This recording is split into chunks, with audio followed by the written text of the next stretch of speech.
السلام عليكم ورحمة الله تعالى وبركاته. مرحبا بكم أحبائي من جديد في قناتكم أسرار جمالك بوصفات طبيعية. أتمنى أن تكونوا بألف خير وصحة وعافية. سأقدم لكم اليوم وصفة رائعة جدا للشعر، تقوي الشعر، تمنع التساقط، كما أنها تنبت الفراغات، بالإضافة إلى علاج الشيب، تنشيط الدورة الدموية، وتحفيز البصيلات على النمو. فهي وصفة فعالة جدا، مضمونة 100%، ستعمل على حل جل مشاكل الشعر بمكونات طبيعية ومتوفرة في كل بيت. سنحتاج في هذه الوصفة إلى زيت الزيتون كأول مكون.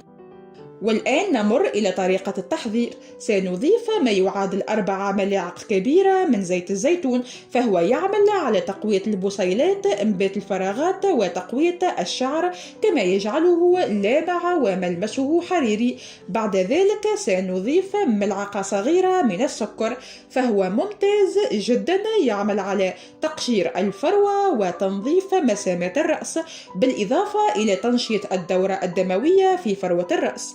ويمكنكم استخدام السكر الأبيض أو البني على حسب المتوفر لديكم، كما يمكنكم تعويض السكر بالملح. فاستخدام السكر أو الملح ضروري جدا في هذه الوصفة لإزالة القشرة، فهي تعمل على سد مسامات الرأس وكذلك تساقط الشعر.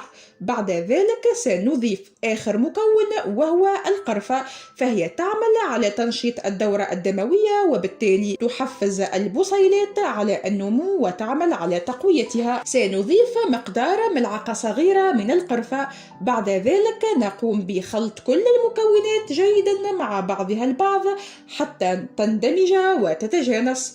والآن نمر إلى طريقة الاستعمال. نقوم بتطبيق هذه الوصفة على كامل الفروة والجذور مع التدليك بحركات دائرية بأطراف الأصابع. هذه الطريقة سوف تساعد على إزالة القشرة الموجودة في الفروة، وبالتالي ستعمل على تنظيف الفروة، تنقيتها، وأيضا الزيت الموجود سيتغلغل في مسامات الرأس. بعد تطبيق هذه الوصفة على فروة الرأس، قوموا بتركها على الأقل 30 دقيقة، ثم قوموا بغسل شعركم كالمعتاد بالشامبو الخاص بكم. ويمكنكم تصفية الزيت الموجود في الوصفة والاحتفاظ به في بخاخ، وبخ شعركم بالكامل من الجذور إلى غاية الأطراف. أنصحكم بتكرار هذه الوصفة مرتين في الأسبوع على الأقل، وستلاحظون الفرق بأنفسكم. ستعمل هذه الوصفة على تقوية البصيلات، منع تساقط الشعر، بالإضافة إلى تطويله وتكثيفه. أتمنى أن تكون هذه الوصفة قد نالت إعجابكم، فإذا أعجبتكم لا تنسوا الضغط على زر الإعجاب. وإذا كنتم تزورون القناة لأول مرة فأهلا وسهلا بكم.